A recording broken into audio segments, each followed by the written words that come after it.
Kalau mau jujur, sebetulnya diminta menunjuk satu dua perguruan tinggi di Indonesia yang siap mana tuh?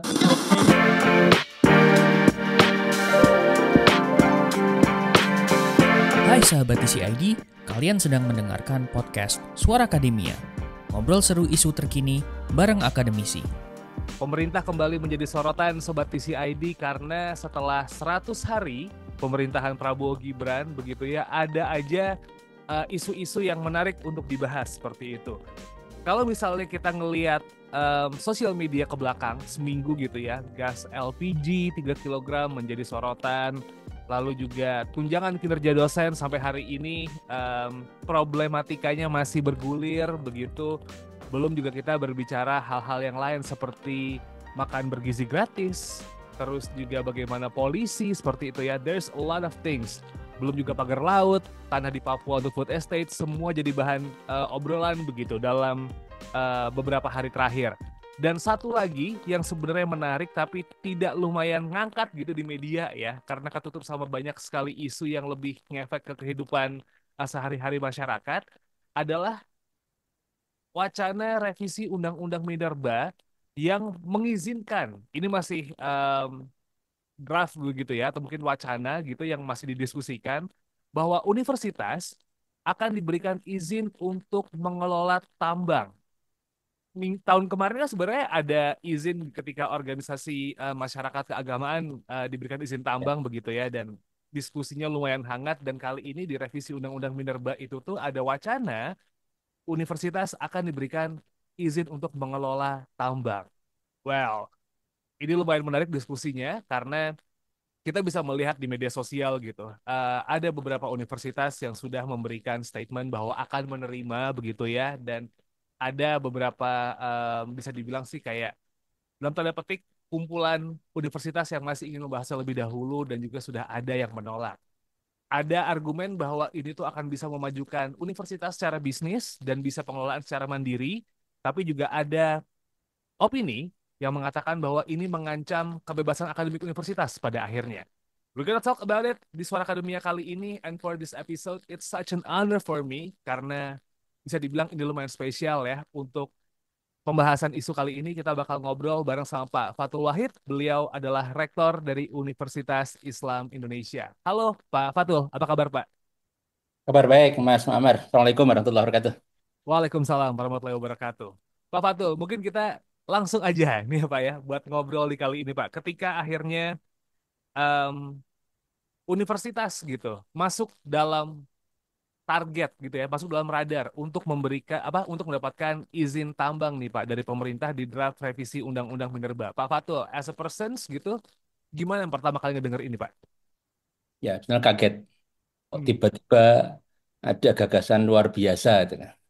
Yang di luar imajinasi saya sebetulnya. ya. Tapi begini Pak, kalau saya berbicara soal kesiapan universitas ya Pak ya, sejauh mana sih Pak kesiapan universitas kalaupun memang misalnya bisa diterapkan ini? Karena memang tidak semuanya punya jurusan pertambangan kan Pak, dan ini yang sebenarnya publik harus tahu nih Pak. Kalau menurut Pak Fatul sendiri kacamata gimana nih Pak?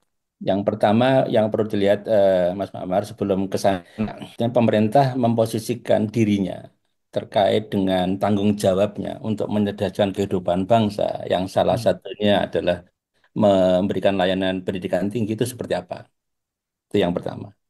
Kalau itu oke. memang dianggap sebagai tugas konstitusi, maka pemerintah harus berjibaku dong, mengusahakan sekuat tenaga bagaimana eh, setiap anak bangsa mempunyai kesempatan yang semakin besar. Kalau semuanya mungkin agak susah kan, semakin Ya, besar untuk mengakses pendidikan tinggi. Nah, faktanya anggaran pendidikan yang ada itu kan tidak bisa mencakup itu semua. ya. Jadi kita belum bicara bahwa tugas pemerintah sebetulnya kan lebih dari separuh dibantu oleh pihak swasta, kan. Betul.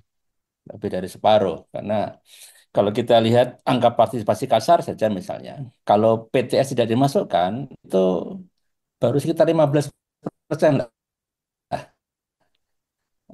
PTS masuk baru naik di atas 30, sekitar 35 ada beragam angka di sana. Tapi yang jelas ambil dari swasta sangat tinggi. Nah, yang negeri saja saat ini sering mengeluh kurang anggaran.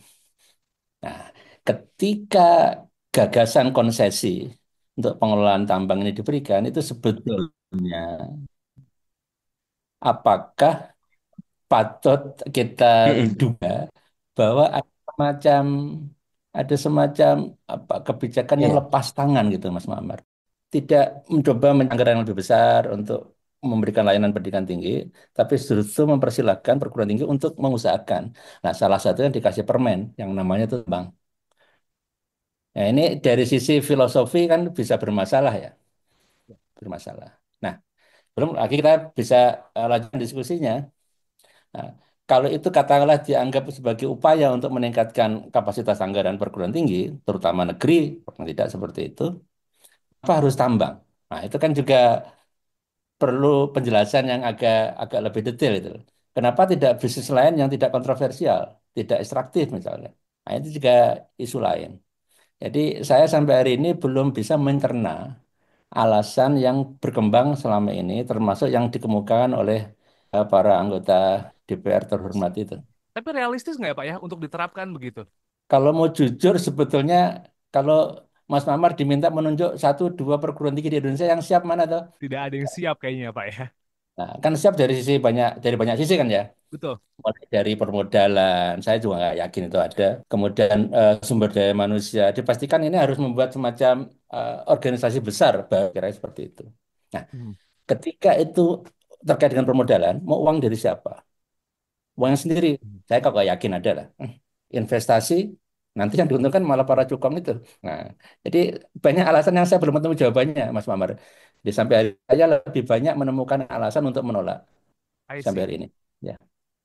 Nah, artinya Pak, kalau kita berbicara soal wacana ini Pak, bisa jadi ini tuh menggeser marwah kampus yang seharusnya eh, fokusnya kepada riset gitu ya, fokusnya pada ke pemberdayaan masyarakat, tapi justru malah geser arahnya nih Pak, lebih fokus ke gimana caranya kampus tuh lebih berdikari aja gitu dong Pak, dan ke Nah, bisnis gitu.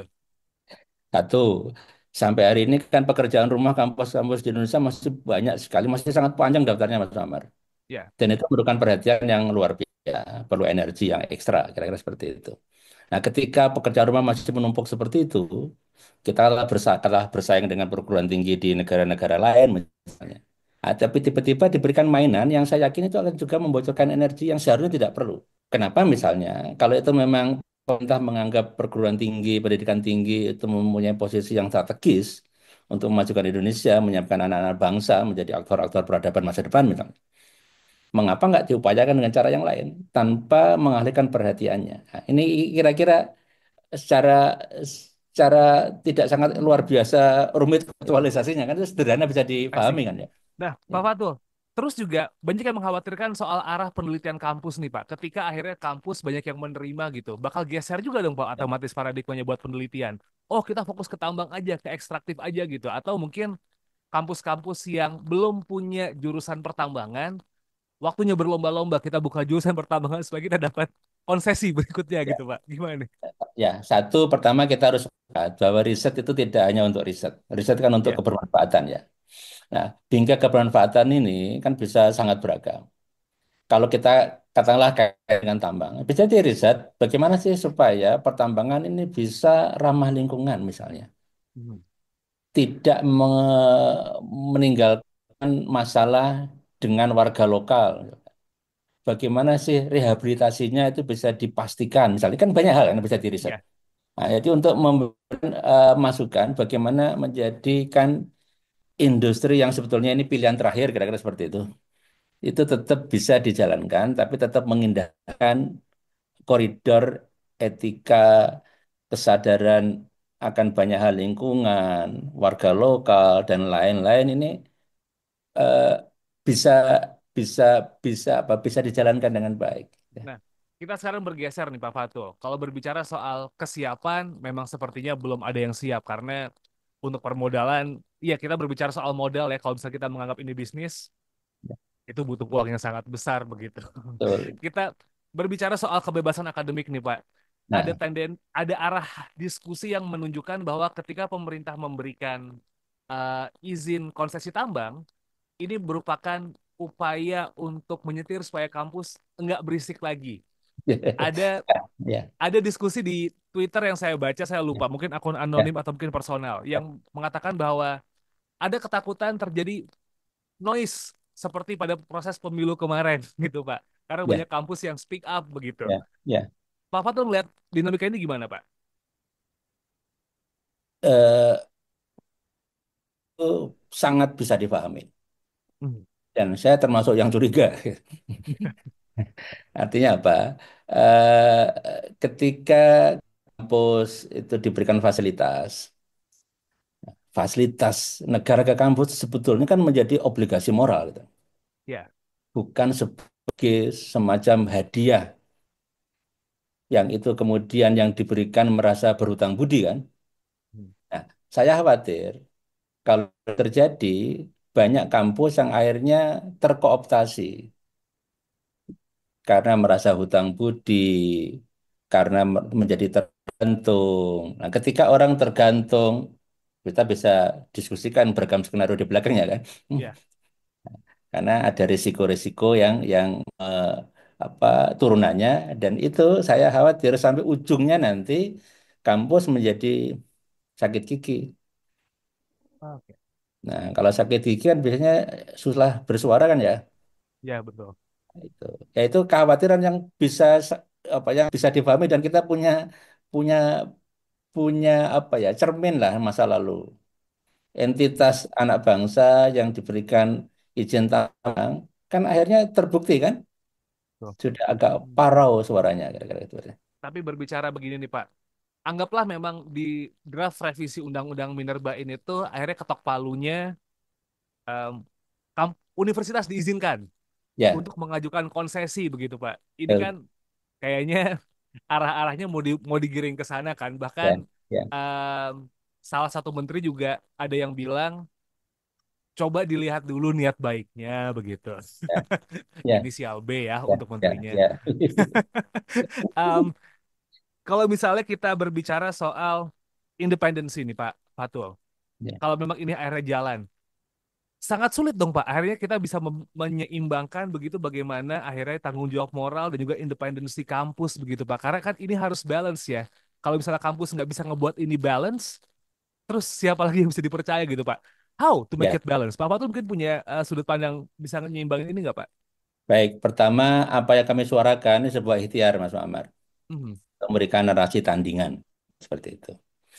Kami tidak bisa memastikan bahwa apa yang kami suarakan ini didengar oleh yang berkuasa.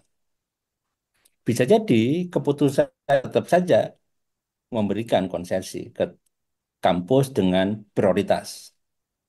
Nah, ketika itu yang terjadi, kami pertama tidak merasa bahwa perjuangan kami sia-sia. Paling tidak sejarah akan mencatat lah, ada yang bersuara, kira-kira gitu. Yang kedua, saya masih menghimbau kawan-kawan saya kampus, kan itu hak ya, nggak usah digunakan deh. Nah, kan boleh menolak kan, menolak, nggak apa-apa. Nah, dan akan kita upayakan ke sana. Karena sampai hari ini eh, argumentasi yang dipakai itu kan masih susah difahami ya. Salah satu yang muncul di media Mas Amar kan akan menurunkan UKT, kira-kira itu kan. Mhm. Saya kok belum percaya ya. Saya malah khawatir nanti yang tambah kaya itu para elit kampusnya dan pemilik kampusnya misalnya. Atau bahkan investornya. Nah, kampusnya bisa jadi karena kurang pengalaman, bisa jadi dalam posisi yang lemah, kira-kira seperti itu. Kalau itu yang terjadi kan jadi masalah kan. Alih-alih mendapatkan dana tambahan untuk menjalankan perguruan tinggi, tapi justru terjebak dalam masalah yang seharusnya tidak perlu. Nah, Kira. Pak Fatul, kita berbicara soal argumen yang pro begitu tentang kebijakan konsesi ini, Pak. Ada yang bilang Ya, bahwa ini akan meningkatkan keuangan universitas yang nantinya akan menunjang ya, riset dan juga membantu Indonesia karena kita adalah salah satu negara yang konon dalam tanda petik ya, sumber dayanya banyak gitu ya. Harusnya kuat di ya, pertambangan. ya, Nah, ada cara lain nggak kalau menurut Pak Fatul ya, selain akhirnya memberikan konsesi ini tuh ke universitas gitu? Karena kan universitas dianggap, oh dengan adanya konsesi ini, secara tidak langsung nanti universitas akan em, melakukan riset begitu ya Ya, dengan lokasi konsesi tambang yang diberikan, ya, terus juga akhirnya ke depannya justru memberikan manfaat uang. Ada ya. cara lain nggak Pak yang lebih Nah, efektif Pak? kita bedah Mas Amar yang pertama.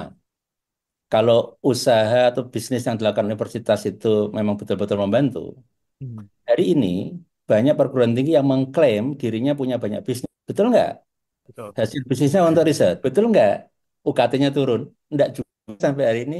Kalau ada mungkin saya kurang kurang pergaulan kira-kira kalau ada. Tapi saya belum mendengar. Saya kuper. Itu yang pertama. Kemudian yang kedua, riset itu kan beragam tidak hanya soal tambang kan. Banyak hal. Banyak hal. Itu. Nah, ketika argumentasi yang dibangun adalah ini menambah katakanlah kapasitas keuangan, maka banyak kok yang bisa dilakukan oleh pemerintah untuk meningkatkan kapasitas keuangan perguruan tinggi. Contoh misalkan, masih kita tambang lah. Saya dengar katakanlah bisa nanti Mas Amar ikut verifikasi, pajak di sektor pertambangan termasuk yang gelap kan itu. Betul. Nah, kalau itu bisa dimaksimalkan dan digunakan untuk sektor pendidikan, saya akan luar biasa. Bahkan mungkin hutang Indonesia bisa turun drastis itu. Ada seorang saja korupsinya di sektor pertambangan yang perlu diputuskan, itu kan hampir separuh anggaran pendidikan 1 tahun loh Mas Muhammad, 300 triliun. Anggaran pendidikan 1 tahun 2024 itu 665 triliun kalau nggak salah. Ya. Separuh itu baru satu orang itu. Nah, bisa dibayangkan kalau semuanya bisa terkelola dengan baik, saya apa negara? Satu. Kedua, kalau pemerintah memang katakanlah mau membantu perguruan tinggi, jadikan betul-betul perguruan tinggi sebagai organisasi dong, tanpa kena pajak. Pajak perguruan tinggi kan sekarang sama dengan mirip hampir sama atau malah sama lah dengan perusahaan komersial kan. Itu kalau dikurangi itu akan lumayan, Mas. Kita punya dana riset dan lain-lain itu loh. Tapi pemerintah itu malah justru membuat upaya meningkatkan pajak dari perguruan tinggi. Saya punya sampul modulnya itu. Ya. Koordinasi di sebuah kota di tengah, saya tidak boleh dapat modulnya. Sampulnya adalah modul untuk meningkatkan sektor pajak dari pendidikan tinggi. Nah, atau bahkan ada eh, fasilitasi yang lain dari pemerintah untuk membangun bisnis yang tidak komersial. Hmm. Contoh lah misalkan ada kampus punya kalau program studi kedokteran dibantu buat rumah sakit misalnya. Atau punya prodi farmasi dibantu buat apotek. Kan banyak kan? Masih banyak dan itu tidak kontroversial. Kalau kita berbicara soal arahnya em, konsesi izin tambang ini, banyak alternatif yang nggak dibuka, terus kayak terkesan nyari shortcut ya Pak Fatul ya. Kalau bisa saya simpulkan ya Pak ya. Persis, makanya saya akhirnya curiga, jangan-jangan ada udang di balik rempeyek itu, Mas Mamar. Ada maksud-maksud tertentu buat kayak, Persis, yang di oke, depan ngomong ini, di belakang kita nggak tahu kan? yang ditakutkan Pak berikutnya adalah, dan ini sepertinya ketakutan yang sudah dirasakan oleh banyak orang nih Pak Fatul. Berbicara soal kebebasan akademik nih Pak. Sudahlah dosen yang ASN mungkin ya di bawah Kemendikti itu dibuat sulit untuk bergerak karena uangnya nggak banyak begitu, tidak dihargai sebaik mungkin. UKT mahal jadi isu lagi Pak. Eh, Kampus jadi makin tidak dipercaya dan dosen di internalnya pun sepertinya kayak makin ditekan gitu dengan banyak tugas-tugas yang lain-lain Pak. Ya, Kampusnya juga akhirnya difokuskan untuk membuat bisnis gitu. Dengan ini tuh kayak jadi kayak kampusnya harus tunduk sama pemerintah, udah gak usah aneh-aneh. Kalau kita ya, melihat arahnya dan diskusi ke sana, Pak. ya. If ini jalan dengan situasi pendidikan tinggi yang sekarang itu tuh bisa dibilang jadi sorotan dan harus banyak improvement gitu Pak Fatul. Kalau ini jalan dan akhirnya kebebasan akademik jadi sorotan, Pak Fatul sendiri nanti gimana nih Pak ke depannya? Kalau memang ini akhirnya ditekan nih Pak. Baik, ini sebetulnya soal mendefinisikan relasi kuasa ya, antara Hmm. kampus dengan pemerintah atau negara. Ketika kampus masih dianggap sebagai subordinat dari negara, maka yang masuk Mamar khawatirkan tetap terus terjadi kan. Ya. Tapi ketika kampus itu dianggap sebagai lembaga otonom yang punya kebebasan di sana, menjadi berbeda. Ini mulai dari pola pikir awal bagaimana negara menempatkan kampus. Dan ketika itu dianggap otonom, maka punya implikasi di lapangan. Termasuk misalnya, satu, pemilihan pimpinannya. Ya serahkan lah kampus, masa para profesor nggak bisa milih pimpinannya sendiri. Misalnya seperti itu kan. Itu contoh. Kedua, misalkan terkait dengan anggaran. Ya dikasih dana dong yang cukup untuk riset.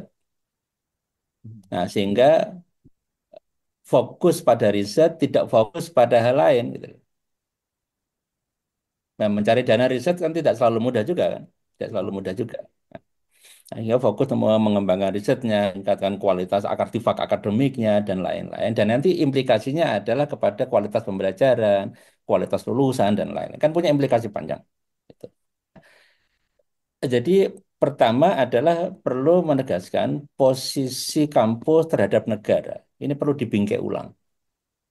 Nah, ketika itu dianggap otonom termasuk dari sisi pengembangan akademik, pengembangan gagasan, maka bagaimana negara misalnya memandang ketika ada kampus atau agar kamu atau intelektual kampus memberikan kritik kepada negara, memberikan masukan. Apakah itu disyukuri dengan sujud syukur atau nyembelih kambing gitu, atau justru itu dianggap sebagai ancaman. Ya. Nah, ketika otonomi itu tidak hanya soal keuangan tapi juga soal kebebasan pendapat, itu dibingkai dengan betul, maka harusnya negara berbahagia dong. Ketika kampusnya masih waras, masih bersuara. Kalau Mas Muhammad lihat, sebetulnya kepentingan kampus itu apa toh? Kan tidak ada kan? Kalau saya ditanya personal, saya bilang, saya bersuaranya satu kepentingan saya itu rindu. Rindu hadirnya Indonesia yang lebih baik, lebih bermartabat ke depan. Cuma itu aja. Saya tidak mengharapkan dibayar dan lain, tidak sama sekali.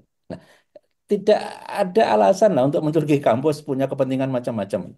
Jadi kita harus melihat ini tuh bagaimana negara itu mendudukan kampus seperti apa ya Pak, bukan sebagai Persis. akhirnya tools gitu untuk Nah, memudahkan semuanya. Karena sepertinya frameworknya diarahkan ke sana ya Pak Fatul ya. nah, itu yang membahayakan, mengkhawatirkan itu. Mudah-mudahan itu hanya kekhawatiran saya tidak terjadi, Mas Mamar. Iya. Nah, Pak Fatul, kita mungkin masuk ke sesi akhir nih Pak. Ya, Eh, Badan Legislatif gitu ya mengatakan bahwa kami menerima usulan dari semua publik kok begitu. ya, Menerima, ya, mendengarkan atau mempertimbangkan urusan nanti ya, gitu. ya, Biasanya kan kayak gitu Pak ya, Fatul ya. ya, ya, Kampus bisa menerima konsesi ini kan masih digodok Pak. Meskipun levelnya memang masih wacana begitu ya, belum yang diseriuskan, bahkan belum ada hal-hal yang diskusi yang going further begitu. Tapi sepertinya Sobat Isi ID ingin mendengarkan gitu rekomendasi dari Pak Fatul, mungkin apa step yang harus dilakukan pemerintah kalau memang mengimplementasikan kebijakan ini. Rekomendasi terbaiknya gimana nih Pak? Apakah ada something kah atau mungkin sebaiknya ada hal tertentu yang kayaknya ini harus dihilangkan ya dari Pak Fatul sendiri Pak? ya. Gimana? Yang pertama, kalau pasal atau ayat terkait dengan pemberian hak secara prioritas kepada perguruan tinggi itu akan sangat luar biasa bagus. Artinya ada kesadaran baru lah kira-kira seperti itu setelah mendapatkan masukan dan lain. Karena saya khawatir kalau ini sampai disahkan, ini menjadi kecelakaan sejarah ini Mas Mamar. Dan akan dicatat di sejarah Indonesia. Nah, kalau ternyata masih lolos saja dari DPR, dan tampaknya kan arahnya ke sana kan, Ya, nah, janganlah diterima oleh pemerintah. Kan ini hak inisiatif saya dengar-dengar kan. ya, Janganlah pemerintah menerima. Dengan demikian tampaknya menjadi semacam indikasi lah bahwa pemerintah masih ingin kampus ini menjadi lembaga yang otonom, punya kebebasan, fokus pada misi utamanya dan yang lain-lain. Nah, ketika itu yang terjadi, nah, maka akhirnya apa? Pemerintah masa bersama DPR, negara, berilah perhatian yang lebih pada kampus untuk membantu risetnya, alokasi anggarannya. Kalau dilihat misalnya dari semua anggaran itu Mas Muammar di 2024 misalnya, itu kan tiba-tiba ada lebih dari separuh itu untuk dana desa kan. ya, Nah, Itu bagaimana ceritanya sampai hari ini hanya Tuhan dan pengambil kebijakan yang tahu. Karena tidak pernah di acara publik, kan? Ya. Nah, kalau itu aja misalkan tidak dimasukkan ke situ, semuanya bisa untuk pendidikan, saya yakin akan ada perubahan yang signifikan lah. Ini kan lagi-lagi apa political will ya, Ya. dari pemerintah itu. Pentingnya pemerintah untuk mendudukan kampus itu yang pertama ya Pak ya, dilihat universitas itu mau di mana ditaruhnya, bingkainya Ya, harus seperti apa. Lalu juga kalaupun memang mau memberikan izin konsesi, coba di track dulu sebenarnya ada hal-hal lain yang bisa dilakukan dan ya, good political will untuk ya, bagaimana nge-treat kampus ini jadi hal yang penting. Jadi universitas itu tuh esensinya sebagai pengabdian masyarakat tetap jalan, tapi juga tetap ada pemberdayaan ya. Kurang lebih begitu ya Pak Fadul kalau saya simpulkan ya Pak. betul betul Mas Amar ya. Baik. Kalau gitu Pak Fatul, kita sudah masuk di end of the road dalam tanda petik. Mungkin ada yang pengen disampaikan lagi Kak Pak mengenai obrolan kita mengenai Ya, hal ini, ada yang sempat terlewat begitu Pak? saya mengajak kawan saya pimpinan perguruan tinggi, ayolah, bareng-bareng kita kawal, kita tingkatkan kualitas pendidikan tinggi Indonesia. Betul, kita semuanya butuh anggaran, tapi tambang insya Allah itu bukan pilihan yang terbaik. Masih banyak hal lain yang bisa kita lakukan untuk terus berkembang, termasuk dukungan pemerintah juga tidak kalah pentingnya. Bagaimana pemerintah bisa membuat kebijakan yang baik untuk perguruan tinggi itu jauh lebih penting daripada sekedar membagi konsesi, ya Pak ya. Persis ya, persis Mas Mamar ya. Kurang lebih kayak gitu. Ya, Pak Fatul Wahid, terima kasih Pak sudah menyempatkan ya, waktunya untuk bisa ngobrol bersama The ya. Conversation Indonesia Pak. Dengan senang hati Mas Mamar ya. Ya, sehat selalu Pak Dan Fatul dan semoga segala kegiatan dari UI lancar terus ya Pak ya. amin, amin. Terima kasih untuk doa dan dukungannya ke UI ya. Ya, Kerjasama dengan UI insya Allah jalan terus dengan TCID ya. ya, Ya, baik. Kalau begitu, terima kasih Sobat TCID sudah mendengarkan episode ini. Jangan lupa cek The Conversation Indonesia di media sosial, @conversationidn. By the way, kita punya audience survey yang bisa Sobat TCID ikuti begitu ya. Tinggal cek sosial media kami, ada link untuk ikutan audience survey-nya. Dan survei ini bisa teman-teman ikutin buat bisa ngebantu nge-shape dalam tanda petik TCID baiknya ke depannya seperti apa begitu ya. Jangan lupa subscribe channel YouTube kami juga The Conversation Indonesia dan cek website kami theconversation.com/id. Kalau begitu saya Muhammad Syarif signing out. Jangan lupa juga buat follow sosial medianya UI Sobat TCID ya. Buat yang bingung gitu kira-kira adekku kuliah di mana? Nah, follow sosial medianya UI buat tahu jurusan-jurusannya begitu dan kira-kira di mana gitu UI dan program apa yang menarik, just check their social media or just check their website. We are signing out. Thank you so much for listening. I'll see you next episode. Wassalamualaikum. Kalian telah mendengarkan podcast Suara Akademia, ngobrol seru isu terkini bareng akademisi.